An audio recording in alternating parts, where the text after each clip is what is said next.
3, 2, 1.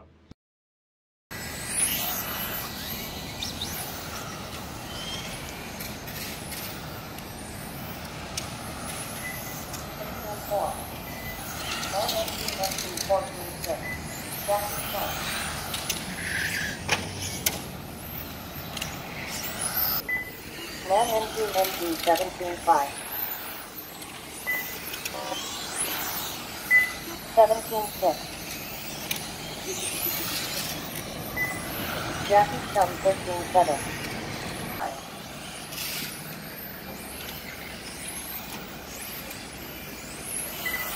Man NG 17.2. 18.4. Unknown driver 15.6. Jackie Chum 13.7.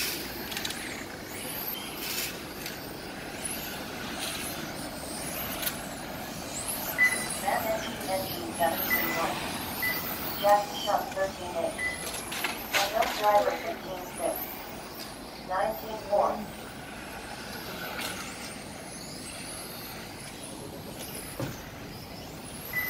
Jackie Chum 13.8.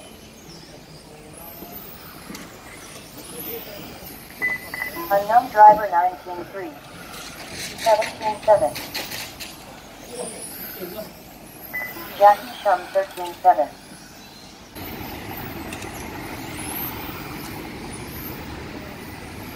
Unknown driver 14.7. Shun Shun. Jackie Chum 13.7.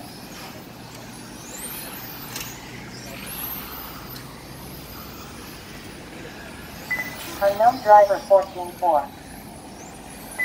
Shun Shun 14.1. Jackie Chum 13.9.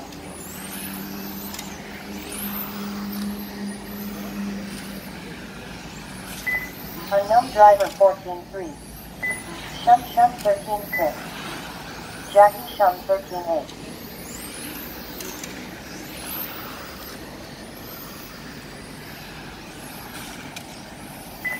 Unknown driver 14.9. Shun Shun 13.8. Jackie Chum 13.9.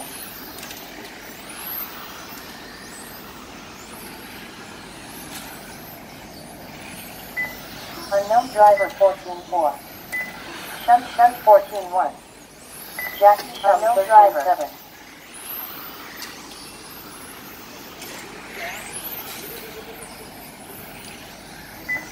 Unknown driver 14.5. Shun Shun 13.9. Jackie Chum 13.8. Unknown driver 14.9.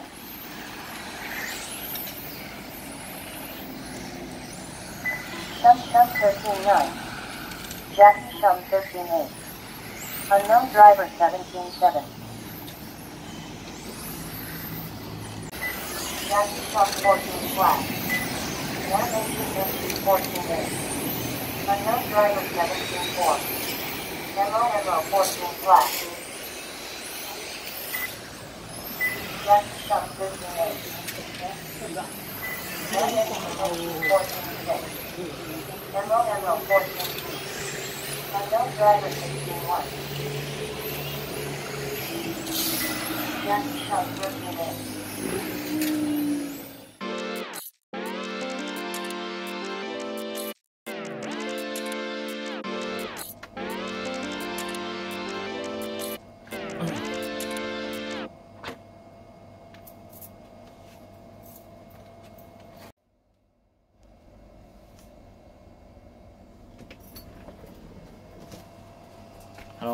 Hello，大家好，又係我 Rainbow RC Lobo 揾車手做訪問，新車出無限 MTC3，望下架車先。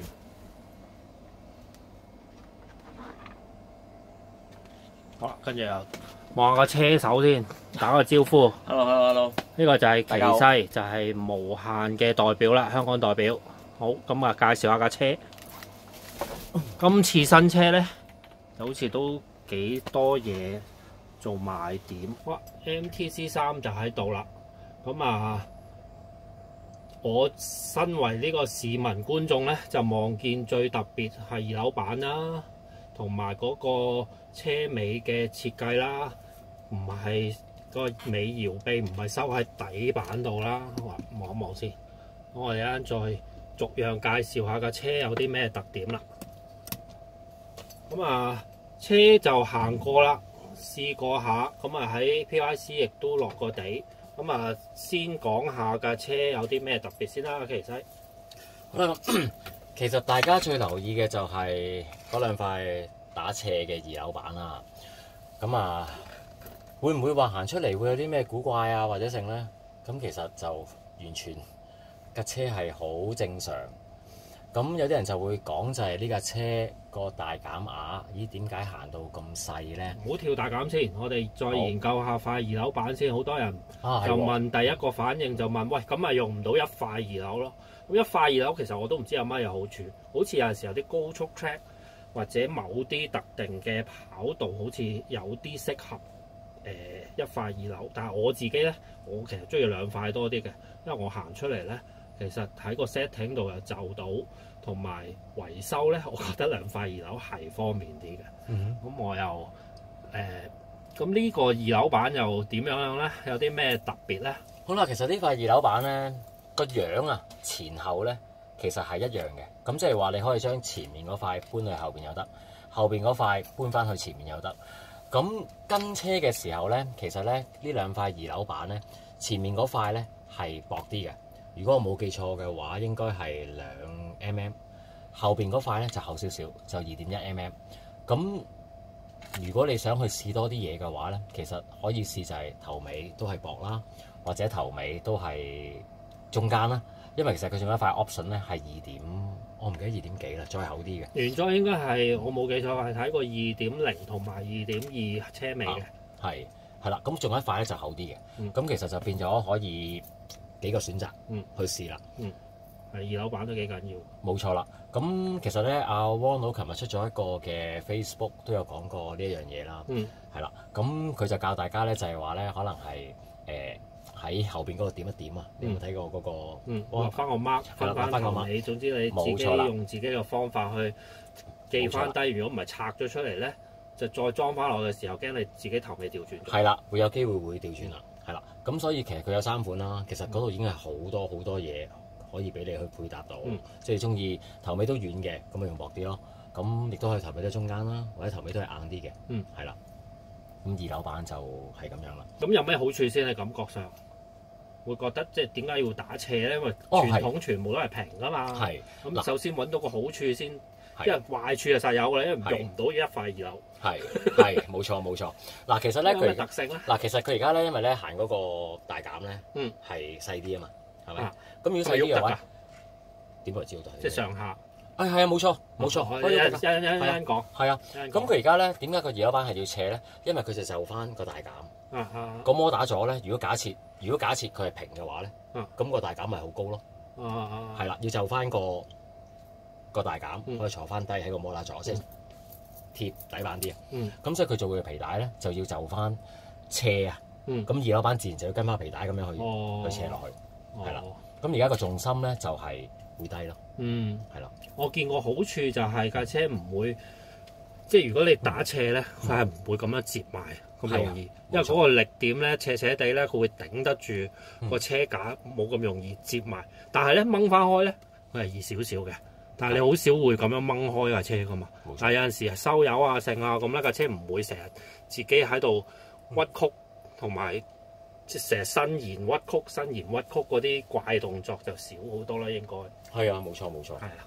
其實咧，靜雞話你知，我頭先行過一轉，架車好似路軌車咁，所以我有啲咁嘅感覺。係啊，咁頭先阿 Lobo 咧就叫我唔好講住啦，但係都要講一講啦，因為其實呢個都係個賣點嚟嘅。因為咧，假設如果我要換牙叉嘅話咧，其實我只係要拆咗塊二樓板，係啦，我一拆咗二樓板嘅話，個牙叉已經即刻拎到出嚟。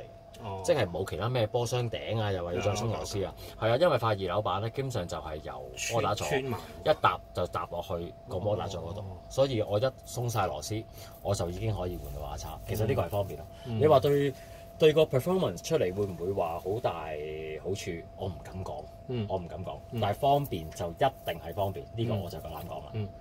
係啦，直濕一樣啦，即係假設你不過直濕好少要換啦。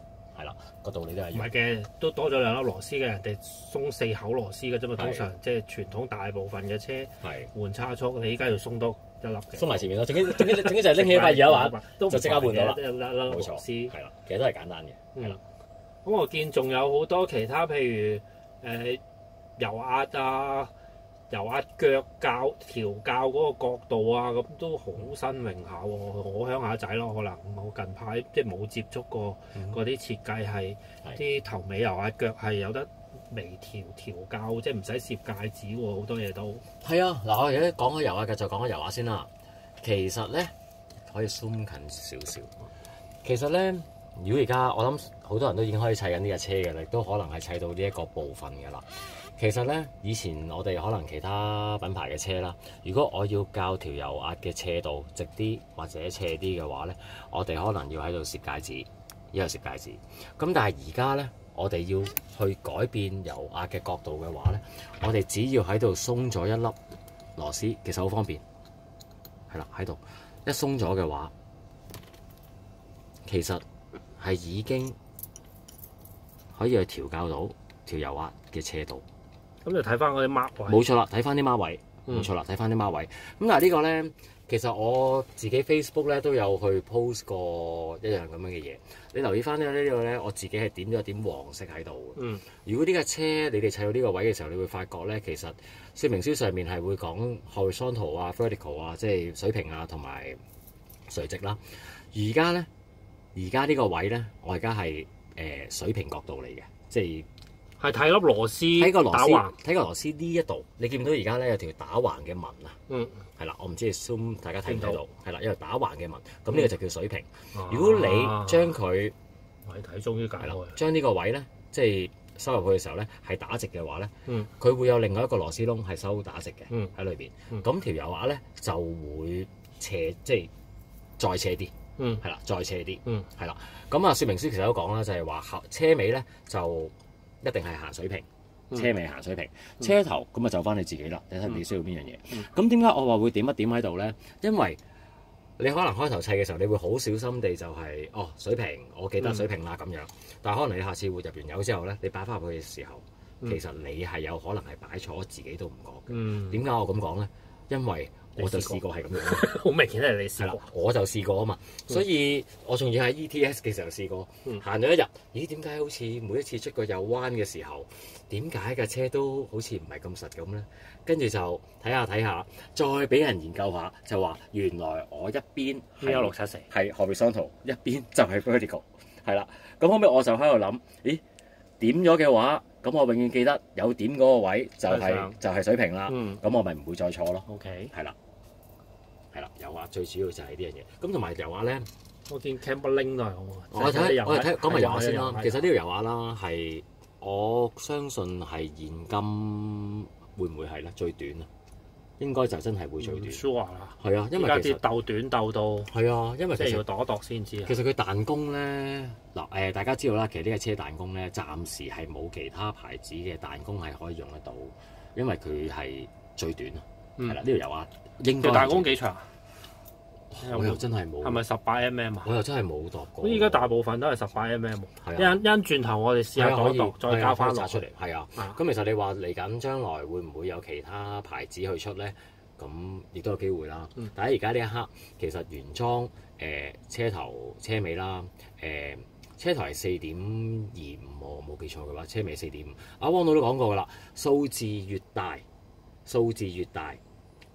彈弓係越遠嘅。係啦，就大家唔好搞錯。數字越大，圈數越多，圈數越多就一定係越腍啦。係啦，咁同埋我睇翻佢 option 嘅話咧，其實佢另外只係多3套彈弓嘅啫。咁啊，其中2套係 progressive 嘅，即係漸進嘅。咁另外一套就係 linear 啦，係啦。咁所以有啲人就會諗咁我咪要使好多錢買彈弓咯。其實佢而家暫時都係得3套彈弓嘅啫。係啦。最主要咁同埋我玩無限，即係我之前都有玩過 TC2 咧。咁我都係 suggest 一定要用翻無限嘅彈弓，因為佢係偏腍嘅，即係偏軟啲嘅。你一用咗啲硬啲，譬如你諗住Exxon 都係咁長啫，或者其他牌子都係咁長啫，一等落去咧，因為佢嗰啲彈弓偏硬啊，嗰啲數字啊成啊都唔係嗰啲嘢嚟嘅，所以架車咧係會4線嘅。即係我 suggest 都係最好盡量玩無限嘅人咧，就用翻無限嘅彈弓會好啲。同埋聽阿奇西之前講咧，我話其實即係跟車嘅彈弓咧已經去咗7-8成車長啊、layout 啊，都係幾乎用嗰套教下啲角度就 OK 噶啦。咁好少機會會需要換彈弓嘅，咁大家可以留意下，唔好花太多錢同埋花太多時間去個彈弓上面啦。係冇錯啦。咁油壓仲有少少翹嘅嘢喎，我見佢個頂油壓頂係一件過有窿嘅喎。哦，係啊，嗱，其實咧呢個油壓頂咧一件過嘅，即係中間話以前嗰啲油壓咪就係要擺咗個油壓頂再冚蓋咁樣去扭嘅。而家咧基本上擺完嗰個我叫個肺啦，係咪？個肺啦，擺入去之後咧，就直接係將呢嚿一件過嘅頂係就咁扭嘅啫，係啦，係就咁扭嘅啫。咁其實我而家呢個車我行咗我諗2個星期，其實係啊，暫時都有啊。我又見唔到佢有啲咩漏油啊，或者容易起泡啊。係啦，咁我覺得條油壓係真係好正啊。同埋原裝已經開咗窿㗎啦。係啊，冇錯，即係唔使自己再加工轉個一 M 窿。冇錯，呢個窿已經係原裝㗎啦，唔係我自己開嘅。係啦，咁所以佢行都係開窿。佢呢個係一體蓋啦。咁頭先我講嗰個，我叫呢個做好似上落梯咁啦，教角度呢個嘢啦。其實就係一條鋁嘅嘢啦，穿過去係啦，就係咁樣。係啦，冇錯。咁所以你教嗰油壓角度其實係好方便。咁佢現在仲有冇好似 TC2R 啊？咁咧即係可以俾你有個緩衝，即係會搖擺啊個收油壓嗰個位。哦，會啊！嗱，你睇而家呢個咧，你見到呢度下邊睇唔睇到有粒螺絲啊？油壓腳係啦，其實呢個位應該有粒螺絲喺度嘅，係啦，影到啦應該睇到。係啦，總之有粒螺絲啦。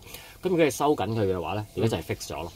係啦。咁好似後邊車尾咧，係啦，喺呢度有粒螺絲，係啦。咁如果呢個咧冇收嘅話咧，咁後邊咪就係 free 嘅咯。係啦，冇錯，後邊就係 free 嘅啦。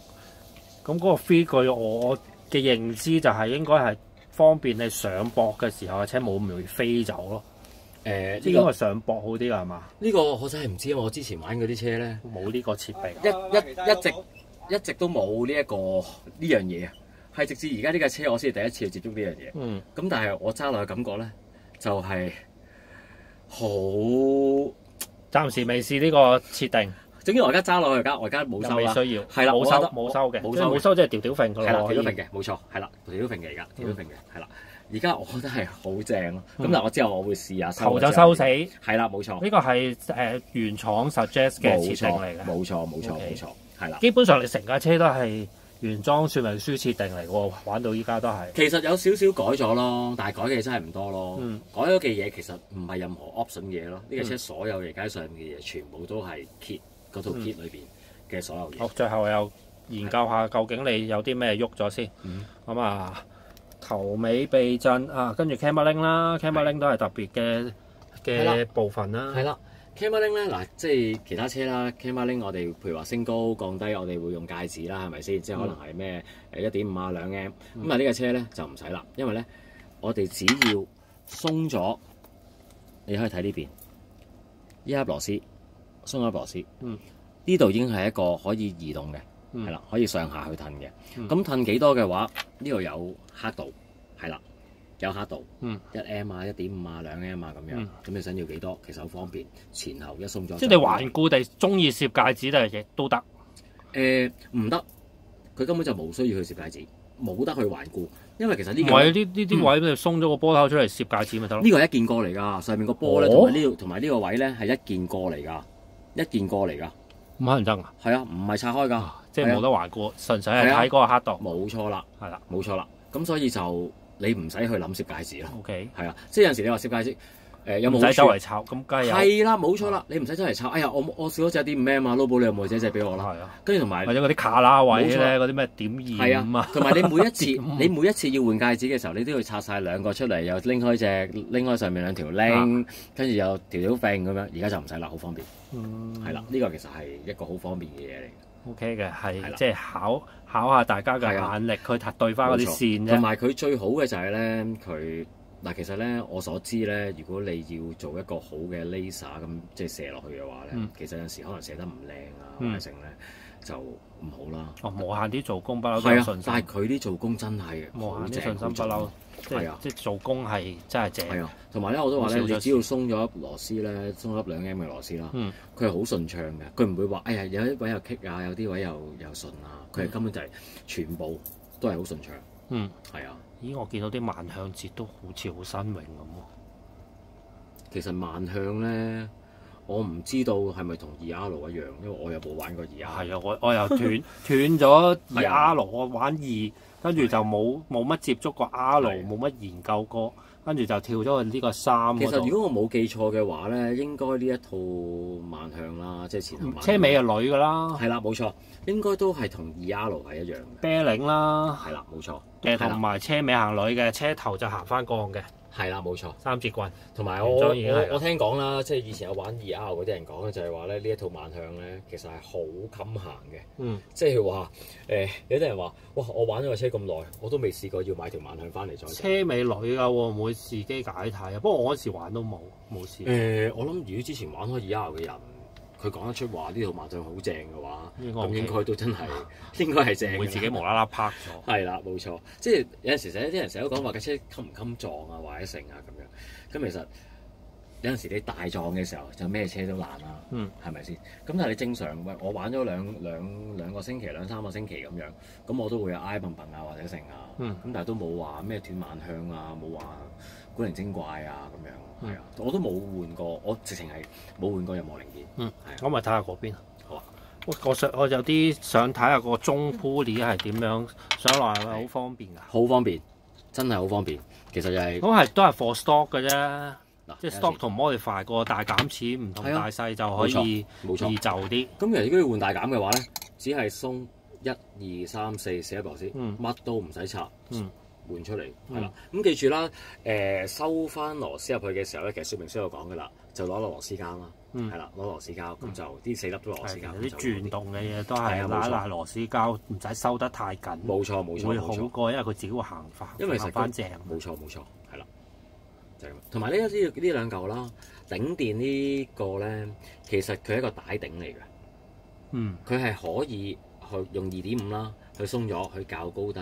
咁即係你校皮帶鬆緊嘅時候咧，係可以用佢去校，就唔使話下下都要喺前邊。輕微微調。其實都多㗎，可以。你而家睇係啊，即係都多㗎。件接地喎。係啊，都多㗎。即係基本上前後你擺翻個 band 托喺即係個中間咁樣啦，可以用佢去校到皮帶鬆緊㗎啦已經。係啊，咁我又唔會知道，或者我都唔會去研究，就係話如果我用翻原本傳統嘅方法去校皮帶鬆緊，同埋用呢個有冇分別咧？我諗我又唔會分得到咯。咁大家我就係基本上我只係用佢去校皮帶鬆緊，就冇再校嗰啲 band。咁跟車有冇跟多款 roll bar？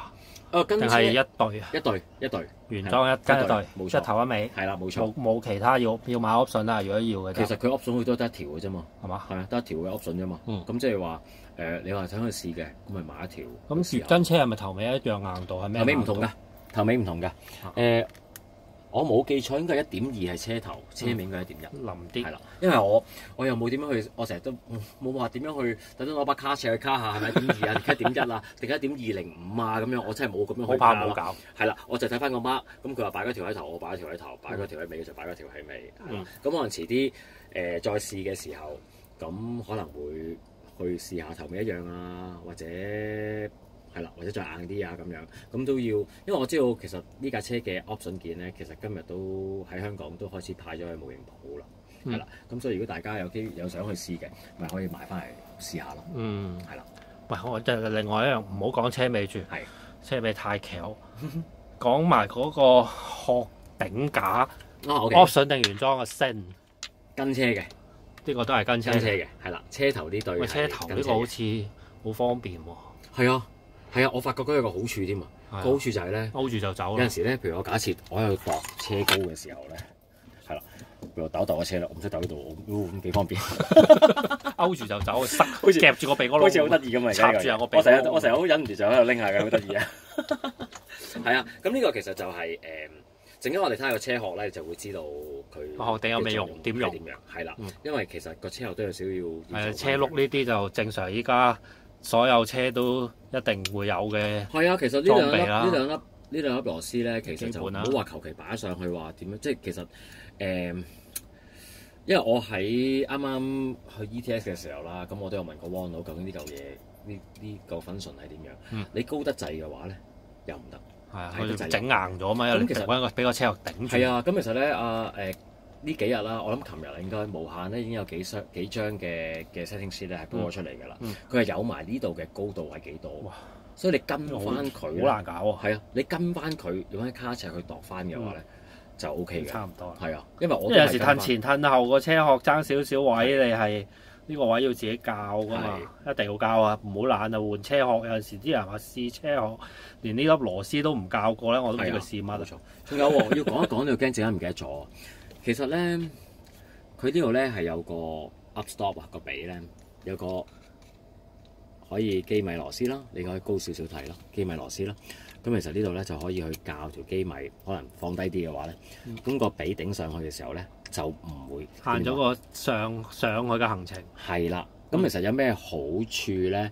個好處就係你架車有陣時真係太多嘅時候，可能揩底板。咁而家呢樣嘢就可以管咗啦，減少嘅揩。冇錯啦，咁有陣時揩底板嘅話，可能個彎速係會減慢咗，之後同埋古靈精怪啊。係啦，咁呢個就會係一個個 up stop 可以做呢樣嘢啦。咁有啲人咧以前咧就係可能喺油壓芯下邊啦，就擺個 O wing， 係啦，加個 O wing 啦去做呢樣嘢。咁而家就唔使啦，其實呢度就有得去調校。咁同埋有啲人就係唔好話有啲人啦，我自己開頭我都唔知點教。咁但係又係啦，無限佢已經鋪咗啲 setting sheet 出嚟啦。其實你已經可以睇翻上面嘅數字，佢係有講嘅。咁你跟翻佢收翻，其實已經係 OK。我都盲中中喺第二啲車度試過。咁個好處咧就係架車可以含揩底板啦，但係有一個問題咧，就係如果你校得太激進咧，一上 PYC 啦，我唔講其他車場啦，嗰啲島咧就好有機會起飛得好遠。佢嗱車頭，所以唔好太過貪心，係啊，諗住有咁短，較咁短唔使行咁多行程嘅，所以大家都係要即係備調下。嗱，車頭有，車尾一樣有，即係你睇翻呢度嘅話咧，係啦，一樣，係啦，車尾一樣有，係啦。咁係咪一定要用咧？其實你覺得唔需要嘅，你咪扭翻去高啲，等佢個髀可以上多啲咯，即係扭翻條機咪高啲，係啊。都係睇下你個駁位高唔高。如果駁位低嘅咧，就唔係好使理佢噶啦。啲駁位如果高又斜嗰啲咧，你大家要留意下會唔會一上駁飛好遠啊？因為我知道咧，即係汪佬喺 TITC 嘅時候啦，即係啱啱嗰2年仲係嗱，啱啱今年就行呢架車啦，再上一年咧就係行架 2R 啦，行下 2R 嘅時候咧，佢係會喺條油壓芯嗰度係擺 O wing 嘅，就係做呢樣嘢。咁去到啱啱今年 TITC 嘅時候咧，咁我過去見到佢嘅時候咧，佢就好開心咁話：我唔使再擺 O wing 啦。係啊，我哋而家嘅新車已經係有呢個 function 喺度，係啊，係啦。咁所以有啊，未必一定要用嘅，但係起碼我要用起上嚟，我有得選擇去用啦，唔使搞一輪啦。冇錯啦，係啦，啱晒。就係咁啦，係啦。咁啊，好啦，可以講埋個車尾，因為大家都好注目個車尾會唔會好容易俾人搞囉柚嗰個時候撞鬼爛㗎？嗱，其實咧開頭嘅時候咧，我未玩呢架車嘅時候，我都會諗就係話，哇個車尾，因為咧其實咧佢尾髀咧，車尾尾髀咧，佢唔係收落底板嗰度嘅，佢就係靠上邊呢一塊咁嘅好厚嘅瓜塊，係咪？我又唔攞把卡車去度啦。係啦，總之大家見到好厚啦，係咪？係啦，咁佢係收喺呢一度嘅，係啦。咁我係啦，都係玩咗呢2個星期嘅時候啦，咁我都會有錯啊，有剩啊咁樣咯。咁到而家其實都冇大問題，係啊。咁你話係咪好易爛？都係嗰句啦，睇下你點撞啦。如果你飛埋去嘅時候，你真係咁樣撞，即係睇下你嘅受口多唔多啦。係啦，冇錯啦，係啦。你真係咁樣撞啦，因為同埋有咁講啦。你個殼笠咗落去之後，個殼已經係幫你緩衝嗰啲嘅啦嘛，已經係。咁其實係咪真係下下都要中晒佢咧？我諗又未必咯。係啦。咁但係我又唔敢講話一定唔爛喎。陣間如果我話一定唔爛嘅話，爛咗之後過咗出嚟揾我，你又話唔爛嘅，我爛到咁樣喎。但係咁樣有一個特別嘅好處嘅，點解要稱咗佢上去咧？嗱，其實稱咗上去嘅原因咧，就可以睇個底板啦。嗱，其實而家咧底板咧係短咗啊嘛，嗯，係咪？以前如果我個髀要收翻喺個底板嗰度咧，嗯，個底板咪要長咗咯。嗯，咁底板長咗嘅話，即係話你個底板揩個車尾啊，揩到地下機會都會多咗啦，係咪？而家你睇翻嗱，我淨係呢啲咁嘅位係有，係啦，就唔係話成忽你。大家玩個車，大家都知啦。尤其是呢塊金屬底板冇得呃人噶嘛。你真係花就係花㗎啦，係咪先？你話碳板嘅就可能睇得唔清楚啦。金屬板你係花就係花。但係睇下我而家行咗，其實行完 ETS 啦，再翻嚟PYC，基本上我由一落機去到今日，我淨係一日冇入過嚟。禮拜二落機去到今日禮拜六，我基本上日日都喺度，日日都喺度玩緊。咁成日睇翻個底板，其實係好叫做幾靚啦。係啊。咁你睇車尾其實。已經減少咗好多揩底板。嗱，揩底板有咩問題咧？就係一揩咧，你個車就會爆旋陀螺噶。又唔一定爆旋嘅，總之會啲鬼鬼比較嘢啦。係啊，比較容易甩尾，因為你鬼底板永遠都唔夠條胎咬噶嘛。係啊，冇錯。除非你有特別嘅需要，即係有陣時反車會行多啲車頭啊，等佢唔好咁轉彎咁易反車啊，咁有時會咁做嘅。冇錯。但係車尾就好少專登揩下塊底板，睇下塊底板靚唔靚，襟唔襟。冇錯。咁我又睇下，即係揭開個車底睇緊啦。其實摩打座咧係4粒螺絲啦，有4粒螺絲嘅。咁你可以選擇2粒啦，可以有3粒啦，或者4粒收晒啦。其實我而家都仲喺度玩緊，究竟收邊度係好？係啦，咁我暫時就係啦，冇收前面嗰粒。total 可以4粒。咦，講開底板，呢塊底板係咩底板嚟㗎？1.5mm 嘅鋁底板。係啦。咁但係我知道無限咧，其實嚟緊係會出1.2mm 嘅鋼板。係啦。咁其實啱啱喺 ETS 嘅時候咧，其實佢哋都有喺度試緊㗎啦。係啦。咁可能再過一段時間啦，咁大家就可以選擇究竟係行 1.2mm 嘅鋼板定係1.5嘅鋁板啦。同埋好多人都會諗，都會冇碳板㗎咯喎。係啦，包括我自己咧，我當初都喺度諗就係話，點解架車係唔出碳板？點解淨係出鋁板？咁我就問過 Robert 啦，咁佢解釋就係話咧，其實如果1.5mm 嘅碳板咧，係真係會太遠啊！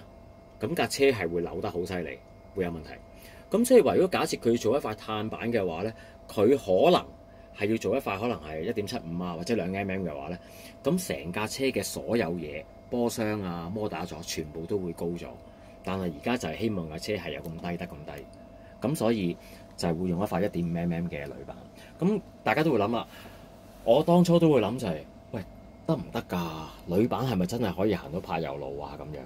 咁我試過喺 ETS 嘅時候咬啦，嗰度好咬啦。咁鋁板一定係冇問題啦。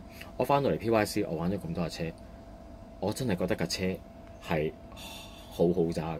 係啊，Lobo 你先揸過啦。係啊，你揸咗。喂，揸咗。大家如果睇得我 channel 內多嘅，都知我係鋁板嘅擁躉嚟㗎啦。不過之後有一段時候，啲鋁板繼續做翻2M半啊，嗰啲 size 咧，如果佢唔偷得嗰條魚骨啊，即係呢啲窿偷得夠深咧，佢係好硬㗎。硬得滯咧，又轉唔到彎㗎。所以我有呢近期我都好少用翻鋁板，但係依家薄咗咧，我頭先扭過架車咧，個扭動咧又唔錯喎。係啊，同埋阿 Robert 係幾扭喎。係啊，設計師阿 Robert 都解釋過啦，就係話咧，其實咧，因為你好多嘢係可以去調校到再遠啲，譬如好似而家你車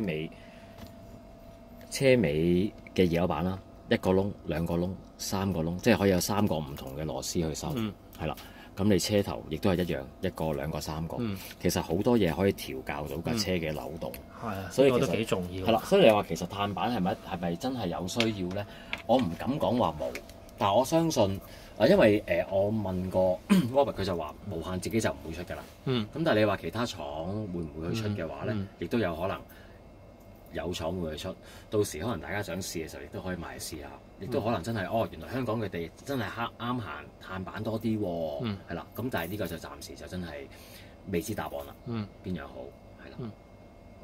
呢個咧，呢一塊碳纖板咧係啦。咁其實有咩用咧？你睇落好似好古怪咁樣，其實佢都係用嚟頂住個殼㗎，係啦。等個殼咧笠咗上去之後咧，個殼係定啲，唔會喐嚟喐去。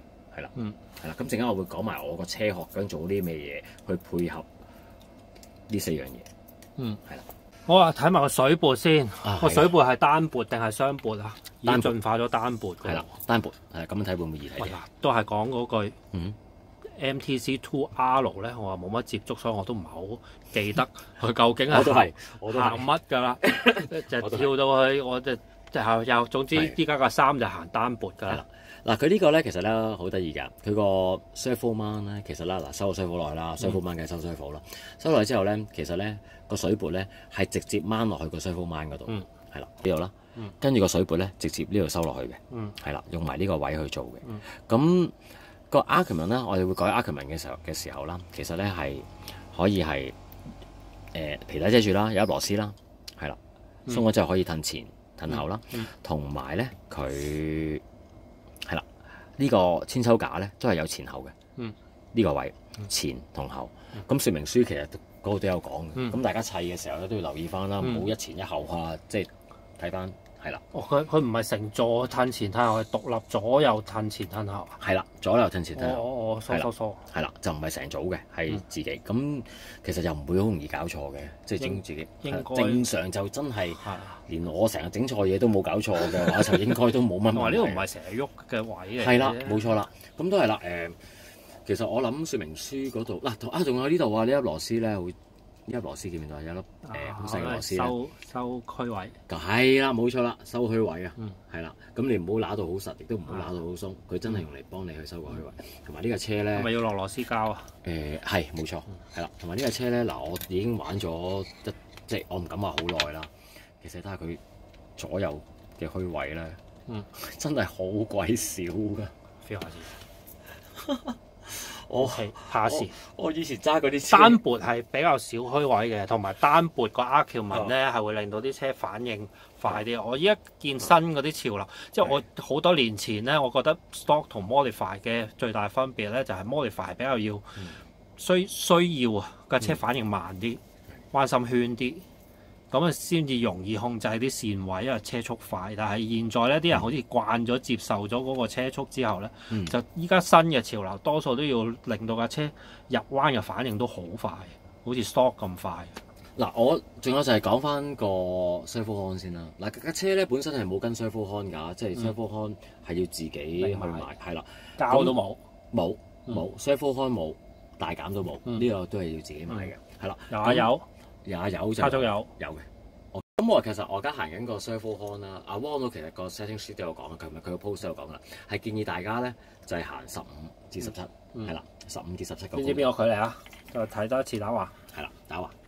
係啦，呢個高度15至17，係啦，咁你即係由個 servo con 嘅螺絲窿去到嗰個波頭嗰個位，係啦，冇錯，15至17，係啦，咁你就翻自己，你可以去試咯，感受啦，係啦，冇錯啦，咁就唔好高過17，係啦，說明書就係講17嘅，係啦，咁基本上係啦。咁你現在行緊幾多咧？我行緊15，咁你個遙控行緊個 EXP 行緊幾多咧？行唔行到100啊？我望一望先，即刻考到佢。係啊，我唔記得咗咯。78、70幾都係。係啊，你依家15，係啊，冇錯。15都行到77，行到7，15都行70幾。係啊，15。係啊，咁都幾敏感下，因為通常都行到成100噶嘛，正路。唔係你有冇減軚啊？你敷軚嘅。即係個軚有冇喺呢度加減軚？冇行100嘅。係啊，呢度行100。冇錯。OK。係啊。OK。冇錯。78算好敏感喎呢個。我睇我先個 DR。哇，15咩都係行。我個 DR 咧係行緊960咯，即係減咗少少咯。係啊，仲要減少少添。係啊，冇錯。OK。咁但係咧，我發覺咧，呢個參考嚟嘅啫，其實。係啊，因為我發覺咧，其實咧，你又教個 servo 咧，即係嗱一開始你教 servo 咩左右啊嗰啲嘢咧，我發覺好多唔同嘅方法去 set 嘅。係啊。係好多唔同嘅。我不嬲用開嗰個方法咧，其實好似有啲問題咁樣。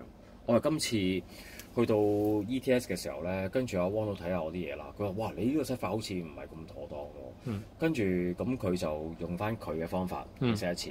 咁你叫我去講嘅話咧，我講唔到咁多。如果大家係有興趣想知 Wong 點 set 咧，Wong 講過啦，睇翻佢舊年12月嘅，你知佢都好鬼懶嘅，佢都唔係咁中意 po Facebook 噶啦。但係佢話舊年12月佢係有教過點樣去教個揾翻個中位出嚟。係啦，點去教嗰啲嘢。因為佢話佢係有拍過片去講呢一樣嘢嘅。下次我見到我再問下佢先。係啊，應該同我啲方法差唔多。係啊，因為當我問佢嘅時候咧，佢就不斷係啦。咁佢話：你唔記得咗，你翻去睇啦。因為主要個問題要解決嘅就係你個左右軚角唔，即係個 EPA 唔好相差得太遠。係啊，仲有佢好強調，盡量係近。佢好強調講嗰一樣嘢咧，好多人咧係覺得咧個 servo horn 咧嗰條髀啊，好多人就覺得應該要直啊嘛，應該要咁樣。咁樣先係最中間啊嘛。佢話唔啱嘅，佢話真係要90度，係啦，少90度咁樣。佢話你咁樣嘅話咧，就兩邊嘅速度咧，係先一樣。係啊，行程速度先至會啱嘅。如果唔係又邊快邊慢。係啊，佢有解釋過呢樣嘢咯。係啊，冇錯。咁大家唔明嘅話咧，其實我都解釋唔到咁多。睇翻揾翻 Wono 12月，佢話大家唔明揾我啦，呢個我即係我有啲研究。係啊，揾老寶咯，係啊。我成日你問我嘢嘅時候，我都話你唔好揾我啦，你揾老寶得㗎啦。我話佢最得閒。我唔係揸得好叻，但係整呢啲嘢整咗咁多年都有啲經驗，有啲心得嘅。係啦，我個 post 都有講㗎啦，不過唔知大家有冇留意？因為咧好多人咧，好似我咁咧，我睇說明書去砌嘅時候咧，講緊個頭殼柱啦，頭殼柱咧嗰度係有幅圖畫喺度嘅。咁我咧就好鬼懶，我冇去睇嗰啲字啊，又冇睇嗰啲嘢啦。我就喺度數佢第幾個窿去插嗰條編，即係呢啲嘅高度啊。咁嗰個我記得係第6個窿嚟嘅。咁然之後咧，咁我梗係跟翻第6個窿去插啦。然之後開個殼出嚟啫，死啦！點解咁鬼高嘅咧？跟住去到 ETS 嘅時候啦，Wono我呢個殼做乜咁高？我跟說明書咯。佢話你邊度係跟說明書啊？跟住原來個圖咧就係。個圖畫嗰度係佢擺喺第6個窿，但隔離咧佢有個數字喺度咧，就叫做攞把卡尺度翻嗰個數嘅，所以大家咧就千祈唔好犯呢個錯，唔好淨係睇圖啦，冇錯，仲要睇字啊，係啦，記得睇個數字，佢有講係要幾多嘅，譬如話唔知幾多 mm， 你跟翻佢咧咁就 OK 嘅啦。咁如果你真係懶嘅話咧，咁你就唯有跟我啦，係啦，因為我呢個高度咧其實咧就係 Wono set 㗎啦，係啦，就係1、2、3，應該係第4個窿插條邊入去，係啦，咁然之後咧。如果你有啲人砌緊嘅話咧，已經知道咧，其實呢嚿叫乜嘢？我唔知啊，好似殼頂啦，個殼頂啦。其實咧，佢下邊咧係有幾個唔同嘅坑喺度，係唔同高度嚟嘅，係啦。因為心機我嗰時砌無限都即係前後高高低低咁，嗰個設計都佢有少少心思。係啊，佢有少少可以嗱，即係咁樣微調咁。我掹咗出嚟之後咧，嗱嗰條片有啦，格嘅我估係。咁佢呢有條坑㗎嘛，有啲唔同高度嘅坑。冇錯啦，係啦。咁你可以就翻嗰啲去微調翻嗰樣嘢咯。係啦。咁有啲人話我唔使啦，我唔需要啲嘢啦，我買翻就係市面上有啲係可以可以較高度嗰啲。你明啦，即係有嗰啲㗎嘛。咁但係呢個就唔使咯。有啲人中意，我中意嗰啲靚啲金屬咁樣，你都可以。同埋感覺上可以再逐少少調。係啦，冇錯。呢啲就起碼都即係0.幾咁。前後咧，今次有冇前後調啊？點樣前後？即係啲殼柱偏深啊嘛。殼柱佢唔係前後，係左右。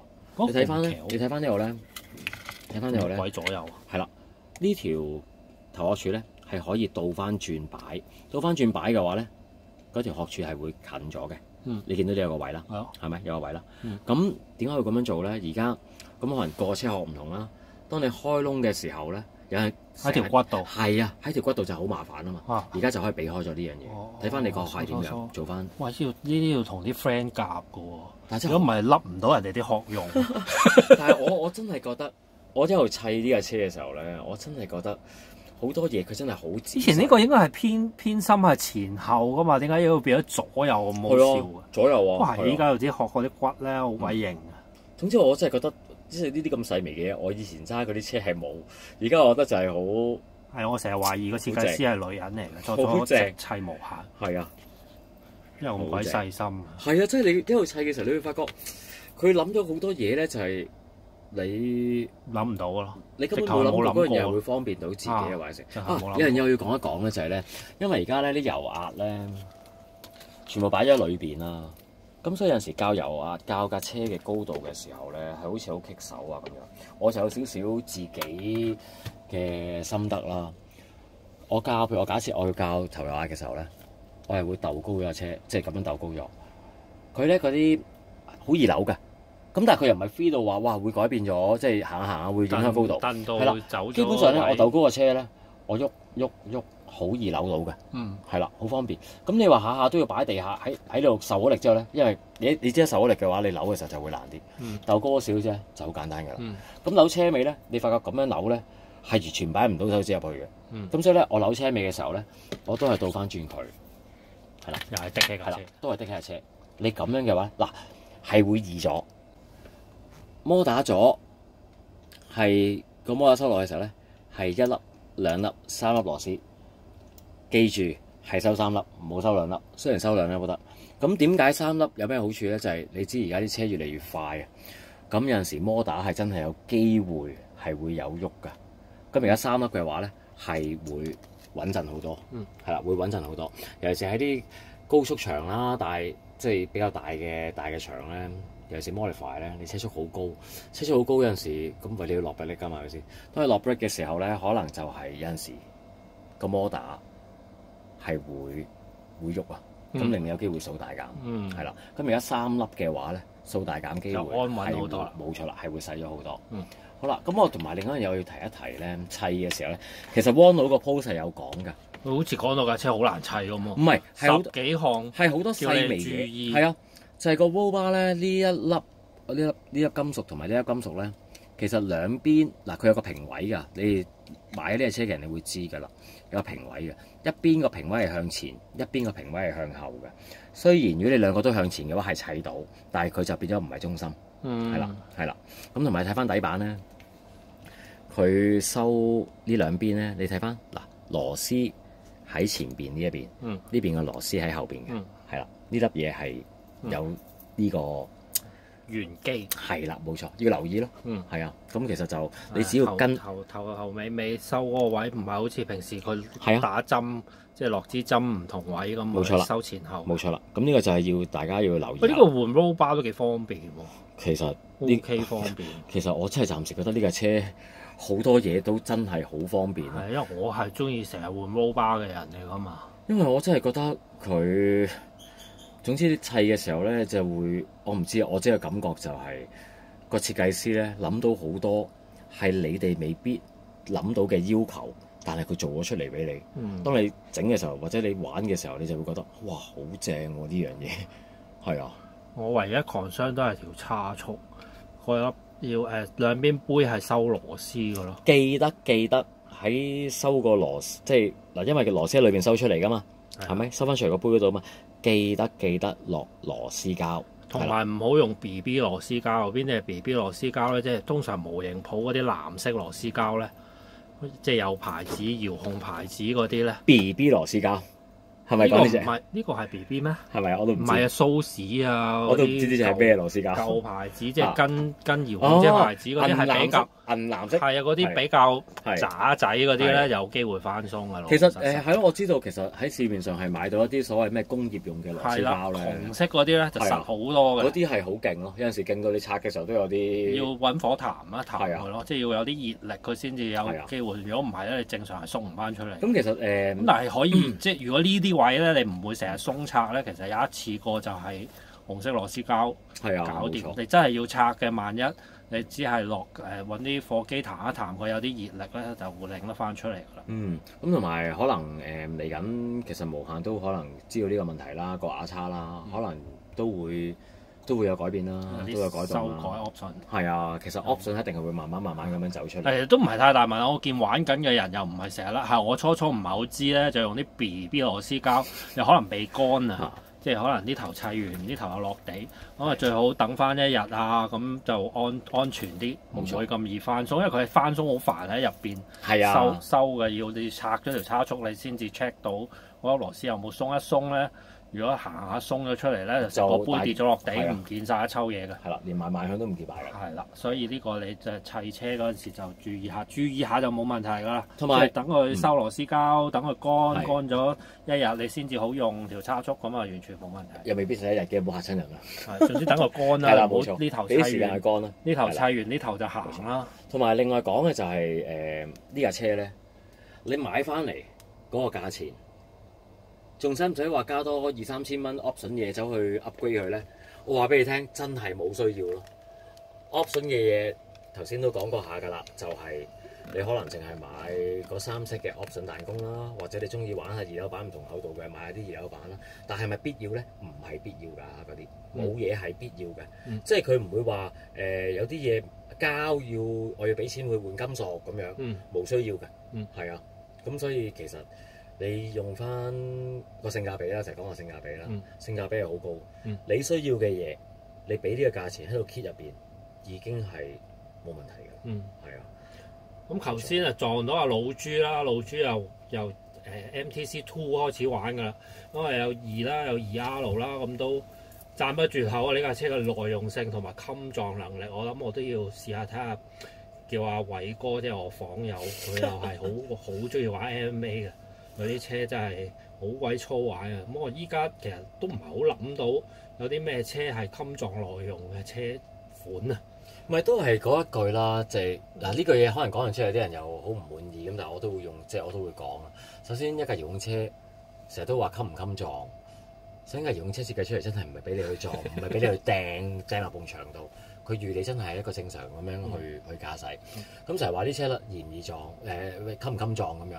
咁其實任何車有啲一定係有啲脆弱嘅位嘅，講真我相信。咁係咪真係話有架所謂坦克車點樣撞都唔爛咧？我又唔信咯。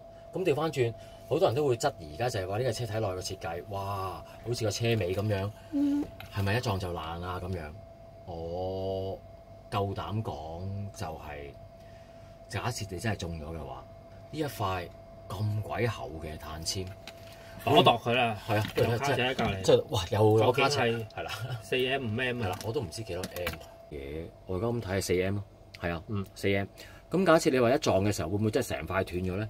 我諗4M 嘅碳纖，你要真係撞斷佢嘅話，都真係要撞得好硬、好硬、好花啲功夫。係啦。咁如果你話你撞完之後，如果你見到佢真係撞爛咗，或者裂咗，或者成嘅，咁我老實咁講，你都會換咗佢啦，啱唔啱啊？但係喺嗰一刻，我當你比賽又好，玩車又好，嗰排電會唔會即刻斷咗行唔到咧？我相信呢個機會就唔係話好大。係啊。咁理論上都其實係即係車翻嚟，咁又唔係完全冇嘢要加添嘅。起碼我自己覺得彈弓可能需要備多1、2套喺度做備用啦。冇錯。咁 roll bar 咧，我覺得我中意換 roll bar 嘅，我覺得我會買多1、2 set 嘅 roll bar 軟硬嘅攞嚟配搭下都正常嘅。係啊，因為嗱你睇翻。其實跟車除此之外冇乜嘢㗎咯。係啊，嗱你跟車嗰啲轉向係咪全部都係金屬㗎啦已經？係咯，金屬㗎啦。咁你唔需要話我特登價錢已經冇乜嘢要 op 上去㗎。係啊，同埋真係咦有我見到電架啊個電架呢個就唔係原裝嘅。電架係 Vigo 嘅電架。係啦，原裝呢個就唔係原裝嘅。咁呢個純粹就係方便啦，即係好方便。咁其實原裝嗰個其實都方便嘅。係啦，原裝嗰方便。都係擰即係膠嘅擰嚟擰去嘅啫，主要係啦，扭螺絲咯，係啊。要扭嘅都係啦，扭螺絲嘅。咁我就膠咯。咁呢個就靚仔少少啦。係啦，方便啦，係啦，因為出晒名方便啦。冇錯，係啦，呢個就係真係 option 咯。但係唔係代表原裝電架唔用得㗎，原裝電架係用得㗎。即係對性能係冇影響嘅，不過對方便嘅程度。因為 ETS 嘅時候，佢哋全部都用緊原裝電架嘅。係啊，冇錯啦。仲有啲咩咧？係啦，仲有呢啲圓啦，係啦，咁你無限有出圓啦，係咪？或者其他牌子啦，都有類似咁樣嘅圓啦。架車會唔會砌起超級輕，要擲好多嘢啊？嗱，我行緊5000，你而家擲多幾多啊？我行緊5200嘅電。頭先我播過240 gram， 我下面擲咗㗎啦已經。正常擲多擲，擲咗㗎啦。我下面擲咗25 gram 㗎啦。哦，疏。係啊，咁可以賣埋廣告喎。其實呢塊電片咧就係 LRP 嘅，係啦，25 gram 係啦。咁25 gram 啦，跟住呢度擲咗15啦。哇！你個堆 RC 係咁輕咁樣240 gram 就夠啦。係啊。我初仲以為我冇留意，我淨係磅下呢排電，我見204 gram， 通常270左右㗎嘛，兩邊 balance。我唔知，因為其實咧，你叫我上去度四個磅去度咧，唔係度4個磅度，即係嗰啲左右平衡啫。係啊，我都冇，因為我又好彩咧，我嘅所有嘢咧同阿汪都係一樣㗎嘛，即係 LRP 啊，加幾多你加幾多都差唔多。總之佢係幾多，我係幾多，我都唔使，我都冇去諗過啦。咁如果假設行6500嘅電咁樣，即係 LRP 6500嘅電咧，咁佢會重啲啦。咁其實電底係唔使紮完添，係啦。咁兩邊已經係 balance 㗎啦，係啦。咁啊，仲有短電，因為你知而家好多人都玩地氈啊，係嘛？去佛山玩地氈，係啦。咁佢原裝嘅時候咧嘅短電要有前後懸啦，係咪？嗰嚿懸嘅重量咧係已經可以配合到係啦，譬如 LRP 4200嘅電咧，電底已經唔使紮懸嘅。呢個我問咗㗎啦，已經係啦，嗰嚿懸嘅重量已經係夠㗎啦。咁同埋呢架車咧佢擺懸嘅地方啦，其實都係咪啊？都叫方便係嘛？哦，原來我車尾呢度仲有，我呢度前面有兩嚿15 gram， 即係30 gram 啦。呢度有15 gram 啦，呢度後邊打橫有15 gram 啦。係啦。即係幾多啊？數學先生。呢度60咯，呢度加埋60 gram 咯。咁啊加埋嚿電下邊25，第一我排電輕啊嘛。總之240個 gram 嘅電就加多50 gram 左右啦。係啊，冇錯，係啦。咁又唔係超級輕，亦都唔係過磅，即係擲翻少少，擲幾十 gram 係正常啊！依家啲車。係啊，咁同埋你可以揀你中意，即係擺邊度你自己大把位去擺啊！真係覺得係啊。好啦，開始差唔多可以車殼㗎啦。如果冇乜補充，係啦，嗱，車殼咧又係一個好，我覺得真係又係好貼心嘅一樣嘢。首先就係講翻呢一個先啦，呢個架啦，呢個係啦，跟車有埋㗎啦已經。呢個唔係 option 嚟嘅，跟車有埋。佢個頂咧，呢兩件嘢咧都係跟埋嘅，跟得。咁然之後咧，嗱，我而家行緊個 setting 咧就係。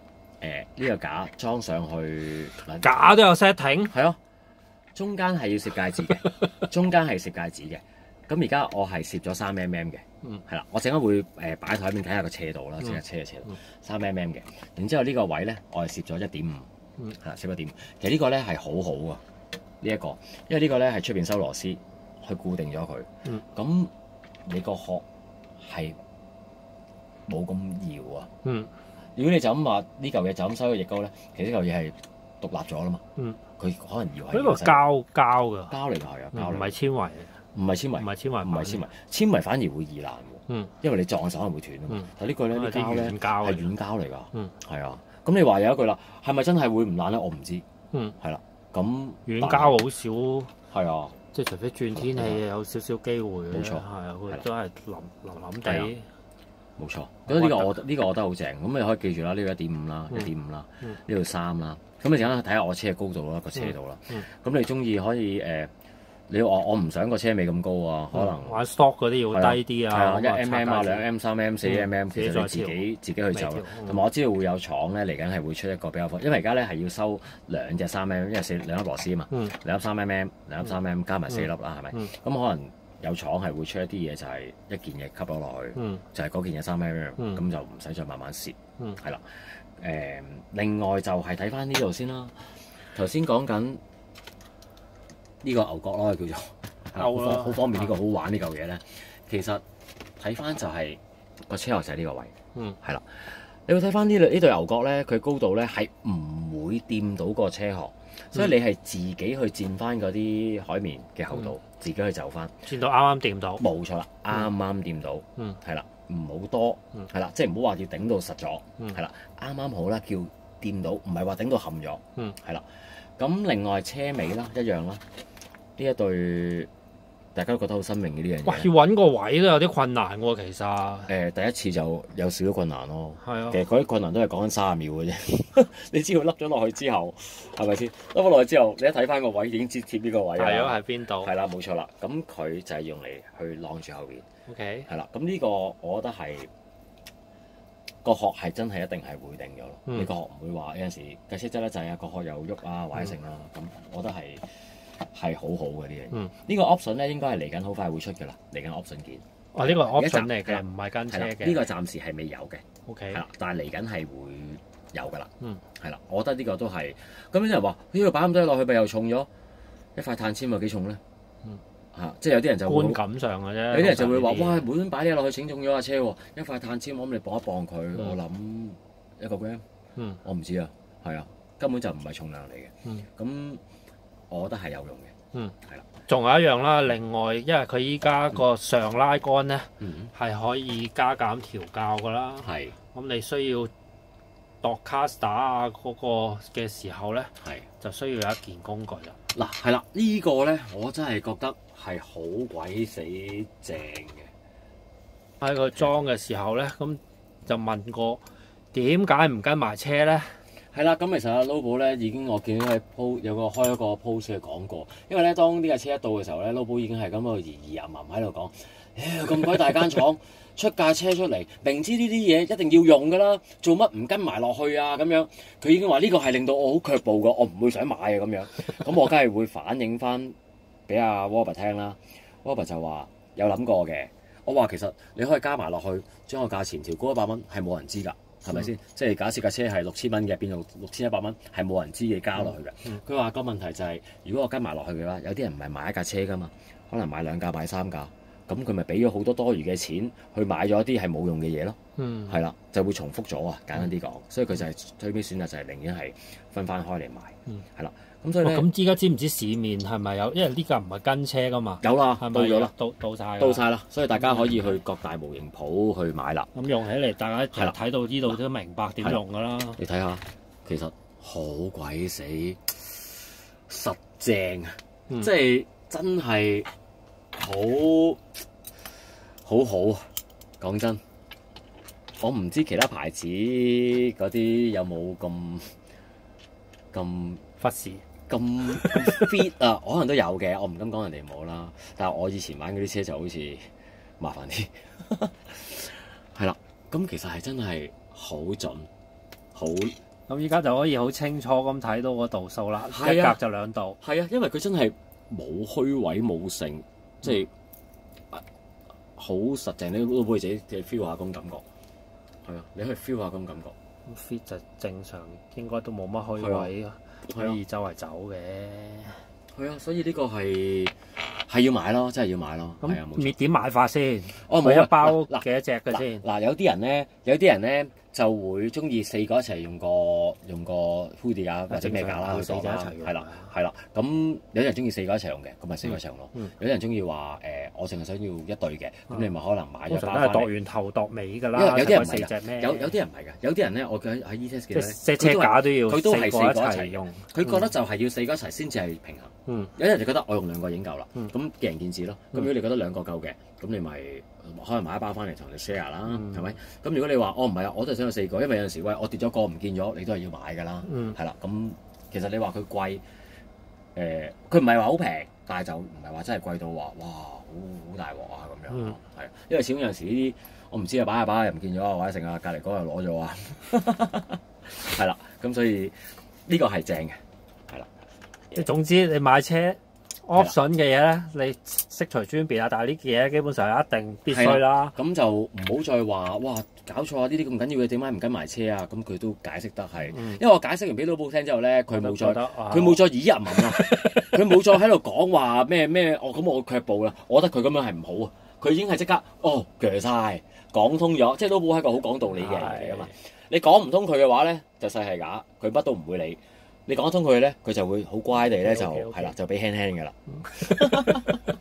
係啦，冇錯，係啦，所以整體上咧就架車嘅嘢應該就差唔多啦。咁你話架車行出嚟好唔好跑啊，或者剩咧？其實我諗去到而家呢一刻到呢段片出嘅時候，可能已經有啲人係攞地㗎啦。咁我哋香港而家我會咁講啦，最快或者最有前途嘅車手啦，方景啦，而家都同我一齊係揸緊無限啦、城市啦，即係多數據。係啦，咁基本上有啲咩問題嘅話，可以揾下方景，問下方景就得，係啦。咁方景啲車可能激進啲嘅，係啦，可能難揸啲嘅 setting。咁我就不嬲揸啲車，老寶知啦，舒服，係啦，舒服服，有少推頭，係啦，就係啦。咁你可以睇下去選擇。易控制頭先我試過都係啦，架車比較易控制，比較即係好易上手啊！你一擺落去輕微個細彎唔係好搶，好穩定。撳最緊要係撳油。行到呢個啞叉油咧，我正常我嗰紮車咧係行唔到。我而家行緊，我而家 PYC 行緊係8000嘅啞叉油。係啊，正常係好難揸㗎。係8000嚟㗎。啊，佢架車係好向前同埋冇多餘動作，冇失速。係啊，你頭先揸幾個圈，你即刻上手？我係覺得有少少唔係好夠轉咯，即係如果比起我嗰啲車依家佢就唔係就因為頭先我所講嘅就係不嬲，我啲車都係推推地嘅。係推推地，即係我要比較易上手易揸嘅。